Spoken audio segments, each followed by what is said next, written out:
السلام عليكم ورحمة الله وبركاته. أعزائي أحبائي كل متابعينا متابعين قناة نسر السعيد، أرحب بحضراتكم وسعيد أن أنا بلتقي بكم مرة أخرى. في البداية طبعا نبدأ حديثنا بالصلاة على الحبيب صلى الله عليه وسلم. اللهم صل وسلم وبارك على سيدنا محمد وعلى آله وأصحابه أجمعين. أما بعد، نبدأ مع حضراتكم طبعا بعناويننا اللي تبدأ بصفيحة غير المصري اليوم. الصفيحة مش صحيفة، لا هي مش غلط، هي صفيحة وليست صحيفة. صحيفة غير المصري اليوم وتسريب عقوبة كهرباء أو إشاعة عقوبة كهرباء. تاني حاجة هنتكلم فيها وصول بعثة النادي الأهلي بسلامة الله إلى جنوب أفريقيا بعد رحلة سفر شاقة وطويلة. تالت حاجة هنتكلم برضو في عجالة كده عن استاد النادي الأهلي وآخر المستجدات. طيب، نبدأ بصفيحة غير المصري اليوم، لأن طبعا اسمها المصري اليوم اسم على غير مسمى، اللي طلع قبل مباراة مهمة جدا للنادي الأهلي والمصر كلها. لأن النادي الأهلي هو ممثل مصر زي ما قلنا قبل كده، نادي الزمالك هو ممثل مصر بيلعب باسم مصر، الأهلي بيلعب باسم مصر. ما تطلع صحيفة اسمها المصري اليوم وتتكلم عن عقوبة كهرباء وإيقافه 8 مباريات قبل مباراة سان داونز، قبل مباراة مهمة جدا محتاجين كل الدعم من كل الناس، اتحاد الكورة، من الرابطة اللي للأسف تعنتت ضد الأهلي وصممت انه يلعب مباراة المقاولين عشان يروح بعديها رحلة سفر مرهقة جدا استمرت 13 ساعة. الحمد لله البعثة وصلت اليوم فجر اليوم، بعد زي ما قلنا 13 ساعة سفر، 9 ساعات في الطيارة و4 ساعات في المطارات. لما نشوف العالم كله في كل الدول بتدعم فرقها اللي بتمثلها، ويجي احنا ندمر في نفسية اللاعبين او نحاول نحبط من نفسية اللاعبين بيمثلوا مصر، وتطلع صحيفة فاشلة كل اللي شغالين فيها في النشاط الرياضي او في الصفحة الرياضية او في الاخبار الرياضية 3 من هزازي الرؤوس على قناة نادي الزمالك، ويطلع صحفي مغمور يطلع خبر عقوبة كهرباء يوقفوا 8 مباريات. طب انت عايز تعمل ايه؟ خلخلة او عايز تعمل ارتباك في نفسية اللاعبين قبل المباراة؟ يعني ايه؟ ما هو كهربا ده لعيب هيلعب، المفروض هيلعب في المباراة سواء لعب بقى او كان احتياطي. او اللعيبة زمايله لما يشوفوا خبر زي ده طب ما هيزعلوا عشان صاحبه، هيبقى في كلام، هيبقى في حالة نفسية مذبذبة، في تذبذب في الحالة النفسية. فانت عايز ايه؟ يعني قرار حتى لو القرار صحيح. وعلى فكرة رئيس لجنة الانضباط طلع بنفسه وقال لك مفيش قرار صدر بعقوبة كهرباء لسه، ولو صدر القرار احنا هنخبر او هنعلم الناس كلها بالقرار، اذا كان النادي، اللاعب، وسائل الاعلام، كل الناس هتعرف ان في فعلا قرار طلع بعقوبة كهرباء. طيب ايه لازمته بقى الكلام ده الا اذا كانت جريدة موجهة ضد النادي الاهلي، موجهة ضد لعيبة النادي الاهلي، ضد ادارة النادي الاهلي. وبصراحة موقف يعني مش فاهم، محدش يقدر يفهم او محدش واحد عاقل يقول ان دي جريدة اسمها المصري اليوم بتحطم معنويات لعيبة فريق كبير مصري يرفع علم مصر راح يلعب في جنوب افريقيا. يا جماعة والله العظيم الاهلي فريق مصري، والله ما لا هو من زنجبار ولا من اسرائيل ولا من اي بلد تاني، ده فريق مصري. زي ما بنشوف برضو على السوشيال ميديا اخواننا الطيبين السودانيين، السودانيين شعب محترم جدا، وقلنا وناس طيبة وعايشين معانا في مصر بكل حب وبكل ود، وبنحبهم وبيحبونا. لكن في الكورة معرفش ايه اللي بيحصل، يعني يطلع بعض الصفحات السودانية تدعي لسان داونز، يقول لك سان داونز هيكسب ان شاء الله 3-0، سان داونز مش عارف ايه. يطلع صحفي كويتي فاشل، اعلامي كويتي فاشل، يقول لك مبروك فوز الزمالك على الترجي. حلو وجميل جدا، احنا مصريين بنفرح. وان شاء الله تكمل الافراح بهزيمة الاهلي امام سان داونز. يا عم هو انت عربي ولا انت ملتك ايه ولا جنسيتك ايه؟ احنا اي فريق عربي بيمثل العرب او بيمثل او فريق مصري عربي مشارك في اي بطولة، احنا فرحنا كلنا بالمغرب وكنا فخورين بيها وكنا بنفتخر بالمغرب عشان بلد عربي وحقق الانجازات دي كلها. انت راجل كويتي، خليك في فرقك، خليك في الدوري بتاعك، انت مالك ومال النادي الاهلي؟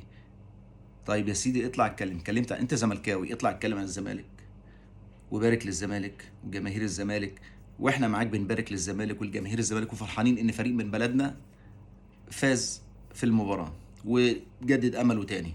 الزمالك عنده امل طبعا، لو كسب المباراتين اللي جايين ان شاء الله بعون الله بيتأهل للدور التالي. اتكلم عن الزمالك اللي انت بتشجعه، مالك ومال الاهلي؟ وبعدين ليه تتمنى هزيمة الاهلي؟ هو انت جاي منين؟ هو انت جنسيتك ايه؟ عموما كل الكلام ده ولا يفرق مع الاهلي ولا يفرق مع لعيبه النادي الاهلي. انت بتتكلموا عن اكبر نادي في الشرق الاوسط، بتتكلموا عن فريق القرن، ابى من ابى ورفض من رفض وكسر الشامتون، ولكن ان شاء الله ان شاء الله الاهلي هيكسر شوكة كل الناس دي. الاهلي ان شاء الله بشموخه وبادائه وبعطائه هيقدر يحقق الفوز في مباراة سان داونز، وهيحقق ان شاء الله الوصول الى الدور التالي. انت النادي الاهلي، ودي رساله للعيبه، انت النادي الاهلي. النادي الاهلي ما بيخافش من اي فريق. النادي الاهلي بيمر كذا سنه مر بنفس الظروف وقدر يتفوق ويقدر يجتاز الازمات دي كلها ويقدر ان هو يوصل للنهائي. دايما في المواقف الصعبه بتبان الرجال. فبس عايزين نتكلم بس كاهلاويه. طب احنا بنطالب اداره النادي الاهلي تتدخل في موضوع المصري اليوم. هتعملوا ايه؟ هتسيبوهم برضو زي ما سبتوا الناس اللي قبل كده بيتكلموا ويحاولوا يدمروا ويعملوا تفتيت للصف في الاهلي؟ هتسيبوهم ولا هتقاضوهم؟ خصوصا ان مفيش قرار رسمي. كهربا اللي بقالهم سنتين ماسكين كهربا في الاعلام المصري ما عندهمش غير كهربا كهربا كهربا كهربا. طيب انتوا ما بتتكلموش عن تجاوزات الناس التانية اللي ما تعاقبتش لحد دلوقتي ليه؟ جماهير الاهلي قلتوا سبب جماهير الاهلي مش عارف في مباراه ايه وايقاف 900 وكذا. جيتوا في مباراه الاسماعيلي اللي شالوا البانرات وشالوا سرقوا البانر بتاع الاهلي وبتاع، عاقبته 300 واحد و13 واحد منعتوهم من المباريات. ماشي، احنا ضد التجاوزات في كل شيء، عاقبوا جماهير الاهلي اذا تجاوزت، لكن لازم تكون العقوبات موازيه وعادله على كل الفرق. مش تيجي في ماتش الزمالك وتقول لك ده اصل ده حماس زايد، اصل الشيكابالا اللي عمله في اسوان مش عارف ايه. طب فين شيكابالا؟ ما تعاقبش شيكابالا في اللي عمله في اسوان، ما تعاقبش نص الفريق في اللي عملوه في ماتش اسوان والماتشات اللي بعديها وقبل اسوان في ماتش الداخليه. جاي على كهربا سايب الدنيا كلها وجاي كهربا. وقبل المباراه المهمه دي ايه الغرض؟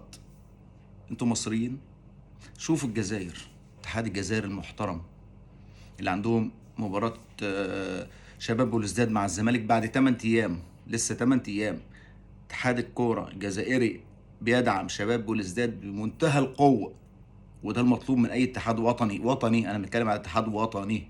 شباب بلوزداد مباراته لسه بعد 8 ايام، يوم الجمعه الجايه مع الزمالك اللي زي بكره. تمام. شباب بلوزداد قال لهم غيروا لي الملعب. المباراه كانت المفروض تقام على ملعب استاد في عنابه.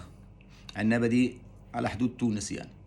عنابه دي مش بلد شباب بلوزداد، يعني مش المدينه اللي فيها شباب بلوزداد، بعيده عن شباب بلوزداد وعن جماهير شباب بلوزداد.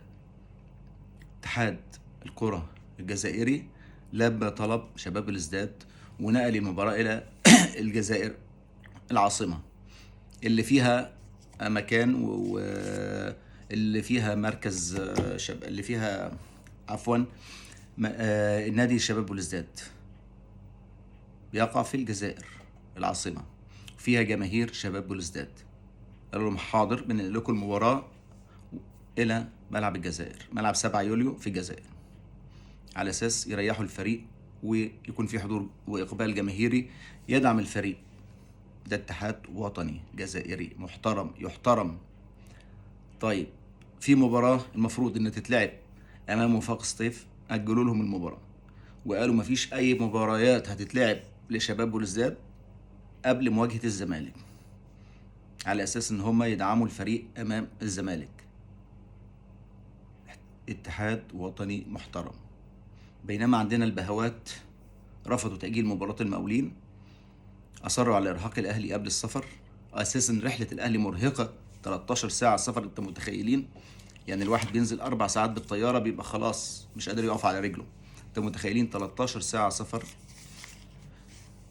وصلوا فجر اليوم الحمد لله.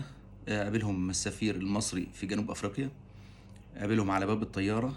راجل محترم جدا، استقبل البعثه كل ترحاب، عمل كل الاجراءات اللازمه، والحمد لله كل لعيبتنا بخير وصلوا بسلامه والحمد لله. طبعا هيبداوا التدريبات خفيفه النهارده، وفي بكره التدريب الاساسي. وطبعا اللعيبه اللي خدهم كولر معاه، القايمه طبعا مش هيعلن هو طبعا التشكيل ولا قائمه المباراه الا قبلها بساعه او نفس اليوم الصبح. ولكن اللعيبه اللي موجوده معاه اللي خدهم: الشناوي حراسه المرمى، الشناوي، علي لطفي، مصطفى شوبير، وحمزه علاء.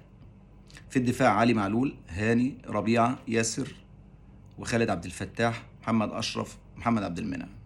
دول في خط الدفاع. خط الوسط واخد مروان عطيه، قفشه، حمدي فتحي، عمرو السوليه، القندوسي، ديانج، رأفت خليل، وعبد القادر، واحمد كوكا، والشحات. الشحات طبعا مش هيلعب المباراه، ولكن الشحات على اساس بعد المباراه الاهلي هيطلع مباشره على الكاميرون على اساس يستعد لمباراه القطن الكاميروني، يعني مش هيرجعوا للقاهره، فواخدين الشحات على اساس ان شاء الله ان شاء الله يستعد. واذا ربنا شفاه قبل مباراه القطن الكاميروني وقادر يلعب المباراه وقدر يتدرب مع اللعيبه، هيستعين بيه في مباراه القطن الكاميروني. طبعا احنا مفتقدين الشحات في الناحيه اليمين، كان ظهر بمستوى رائع مع محمد هاني وعملوا دويتو رهيب ورائع جدا، هجومي دفاعي ما شاء الله عليهم الاثنين. ولكن ان شاء الله يرجع لنا الشحات بالسلامه ونقدر نستفيد بيه في المباريات القادمه. في الهجوم: تاو، شادي، شريف، كهربا، وطاهر محمد طاهر. تم استبعاد برونو سافيو وايمن اشرف، وطبعا محمود متولي للاصابه. ان شاء الله بالتوفيق لكل لاعبي الاهلي، توفيق لنجوم النادي الاهلي، بالتوفيق لكل محبين النادي الاهلي، ونتمنى لهم ان هم يفرحوا ان شاء الله في بعد مباراة سان داونز اللي هتقام يوم السبت الساعة 3 عصرا. طبعا احنا واثقين فيكم، واثقين في كل لعيب، واثقين في ان انتوا رجالة على قدر المسؤولية. ان شاء الله تحققوا اللي احنا بنتمناه واكتر ان شاء الله. والعملية مش صعبة، النادي الاهلي فريق كبير، اعظم نادي في الكون، نادي القرن. احنا ما بنخافش، احنا رايحين للفوز. لازم يكون في ذهن كل لعيب ان شاء الله انه بيلعب على الفوز. شيل التعادل ده من دماغك خالص، انت بتلعب على الفوز، والتعادل بالنسبه لك يعتبر خساره. فلازم يكون موجود جوه كل قلب اهلاوي، لاعب اهلاوي لابس تيشيرت النادي الاهلي، ان هو رايح للفوز، وان شاء الله الفوز يكون من نصيبنا.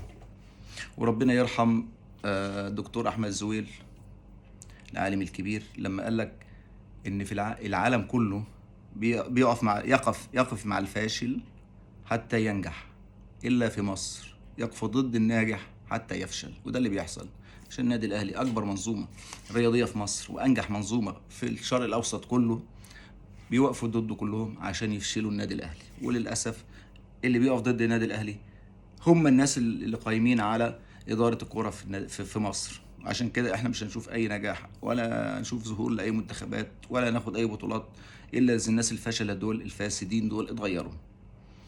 خلينا نتكلم كده بسرعه في استاد الاهلي اللي كل اهلاوي مستني اليوم اللي يشوف فيه استاد النادي الاهلي.